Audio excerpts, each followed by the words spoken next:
खुरुमजरी हौजी नुंथिंगी पुंग अनि ताकिबगा लोइनाना MM story collection YouTube channel बु मियेंग ताबिरिबा पुनमबु तरान ओचरी अहामदा मरुबा पा मैतै मचा कैंडिडेट सिंगी एग्जाम सेंटर चुचामपुर सिलकपदा अंगपा अमा ओइरे NIA की DGP राकेश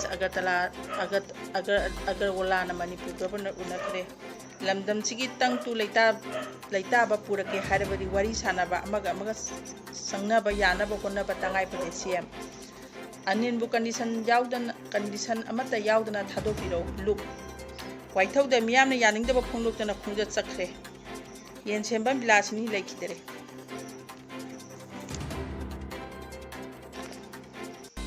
मणिपुर की इरांग चही अमगी मनुंगदा लाक्सिलगनी IDP सिंग मयुमदा हंजलगनी गोविंदास UK NA की लेफ्टिनेंट अमा नोमगे कोनना फारे हौजी पाउ संदोना पिजरी मैतै मचा कैंडिडेट सिंगी एग्जाम सेंटर चुचामपुर दा पिसिलकपदा अंगकपा ओइरे नेशनल टेस्टिंग एजेंसी NTA ना लौबा common university entrance test CUAT UG 2023 असी चलिबा मे था असिगी 13 दगी हौरगा 38 फावबा पांथोकदौरी अदुबु यामना ngakliबदी हाइरिबा इंट्रांस टेस्ट अंडर ग्रेजुएट की सेंटर असी चुचामपुरदा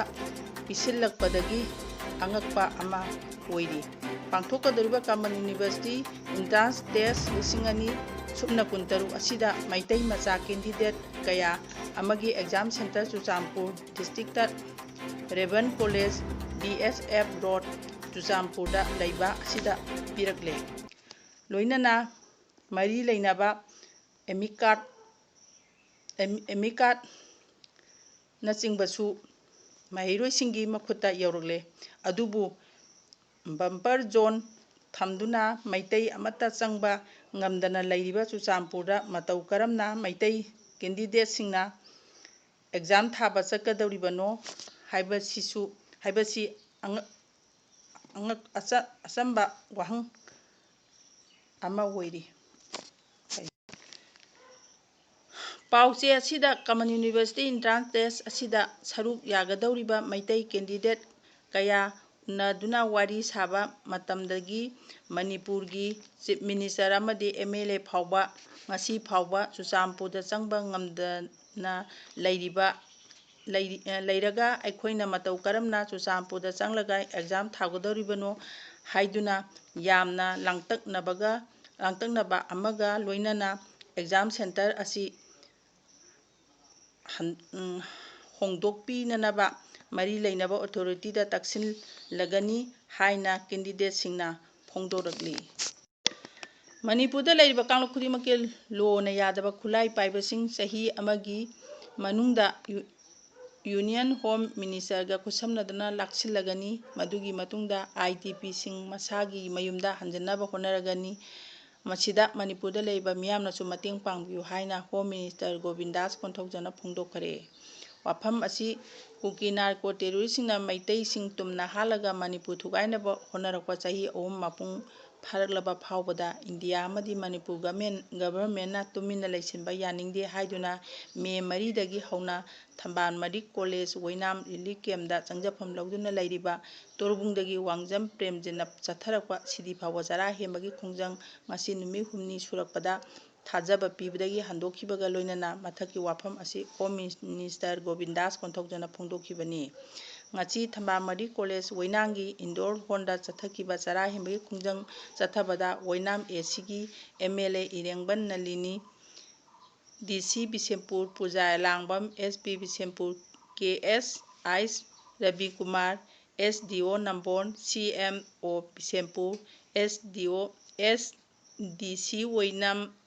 वैनाम यावना यिंसिंदुना चारा हेलिबा प्रेमजिता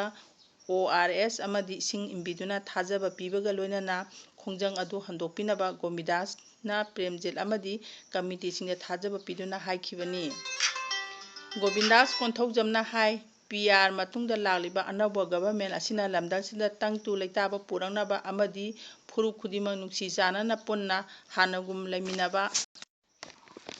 kanna honaduna lagli khulai paiba lona yadabasing hana laksindrabadi aikoina kanna honarabachu tangtu leitaba leiba ngamloi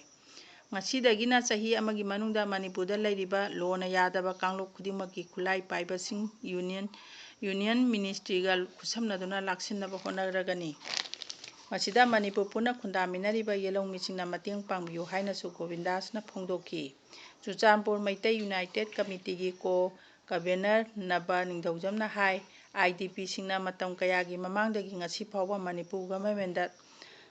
tanduna lakpa dimal ekhoi yumda hanjilhanbiyu haibada tabidaba ado ngasi Wangjam Premjina chara hemba sida government nachu hanadagi khanaduna lakpagum chahi amagi manungda soidana IDP singi apamba pinaba honaragani haibagi thajaba pibdei khungjang handokpani Relief Camp Committee Waina member Takhelambam Kemona hai chara hemba ngasi humni suba numita Home Minister Govindasna lakpiduna IDP singi apamba thungnaba government nachu kanna hanadagi honari takpaduda chahi amagi manungda soidana lona yadaba khulai paibasing laksinduna IDP sing mayumda soidana hanilhanaba honagani haibadi khungjang asi loisinkhibani NIA National Investigation Agency gi Director General Rakesh Agarwalna ngasi Imphal gi Lokbabanda Manipur Governor Ajoy Kumar Bhala unakhre Lokbaban Imphana social media da thagalakpa waron amada NIA gi Director General Rakesh Agarwalna Lokbabanda laktuna Manipur Governor Ajoy Kumar Bhala unaba aduda NIA gi senior official singchu loinaraki hairi Director Rakesh ki khongchat asi NIA amasung state administration gi marakta naksinana thabak tawba yanaba thaurangsing yatpa lakpani adubu governor ga unadana wari sanakhiba adugi matangdadi akupa maron haidokpa leitri Lokbaban gi mifam aduda internet security law enforcement coordination amasung hauji state asida paiba case singi investigation sing asigi progress yengsimba oigani hairi Manipur gi oina haukiba sahi khara asida law and order gi phibam phatabana maram oiraga central amasung state agency gi marakta hena naksinaba thabak tawbagi tangai phadaba leibana security na hena kupna yingsinduna leiribani NIA gi Director General State asida laliba asina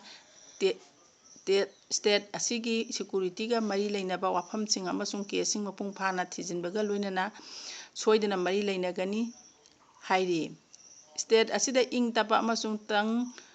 tangtu leitaba purungnabagi damak central agency na state ta mateng pangliba amasung makhoina lauriba thawang asibu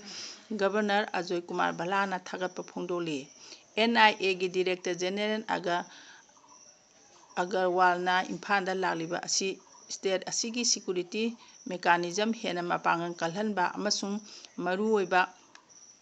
kesing matam chana thabak lakhanaba wafamsing mieng changli hairi Agarwalga loinarakiba NIA gi senior official singna khongchal asigi manungda state authority ga chu wari sanabaga loinana tongan hiramda mateng pangnaba wafam thamnaba hairi matam amada lamdam asigi loijing loya sinba thungna miyamna khoidana tanakiba amadi mipung khudingmaki nakongda ngangduna laikiba Molangkhada lotuna thamlibi hairiba isai asigi saichakpi Yensembam Bilasini Devi ngarang nungthin masagi anaba amadagi laikhidre saichakpi asina laikhidaba matamda masagi chahi 64 sukhre laikhidaba Posangbam Khoimu Singagi loinabini saichakpa asi DM College of Science da music ki oja oirambata natana All India Radio Imphal gi improved singer amasuni lamdam sigi sangnai saichakpi ama oina Manipur philangi isai yauna Manipur gi matam isai da achauba contribution kaya tarongki saichakpi asigi thoido hendona miyamna yamna pamna tanakiba isai singi manungda Namo Tulasi Maharani Tanglo leina thenglekle nangse aigi ho thawai gi manini lerang sali khoimugi laijataki tharikta asina singba isai sing asi panba yai nakal amoromda Lalit ꯀꯂꯥ ꯁꯪꯒꯝ ꯏꯝꯐꯥꯜꯅ ꯁꯛꯅꯥꯏꯔꯕꯤ ꯁꯩꯁꯛꯄꯤ ꯌꯦꯟꯁꯦꯝꯕ ꯕꯤꯂꯥꯁꯤꯅꯤꯅ ꯂꯩꯈꯤꯗꯕ ꯑꯋꯥꯕ ꯐꯣꯡꯗꯣꯛꯄꯒꯤ ꯃꯤꯐꯝ ꯑꯃ ꯏꯝꯐꯥꯜꯒꯤ ꯂꯨꯛꯂꯥꯎꯕꯨꯡꯗ ꯂꯩꯕ ꯂꯂꯤꯠ ꯀꯂꯥ ꯁꯪꯒꯝꯒꯤ ꯑꯣꯐꯤꯁꯇ ꯄꯥꯡꯊꯣꯛꯇꯨꯅ ꯂꯩꯈꯤꯗ꯭ꯔꯕꯤꯒꯤ ꯏꯃꯨꯡ ꯃꯅꯨꯡꯒꯤ ꯑꯋꯥꯕꯗꯁꯨ ꯁꯔꯨꯛ ꯌꯥꯔꯤ ꯍꯥꯏꯅ ꯐꯣꯡꯗꯣꯔꯛꯂꯤ꯫ ꯃꯇꯥꯡꯁꯤꯗ ꯇꯥꯕꯤꯔꯤꯕꯁꯤꯡꯕꯨ ꯑꯃꯨꯛꯀ ꯍꯟꯅ ꯈꯨꯔꯨꯝꯖꯔꯤ꯫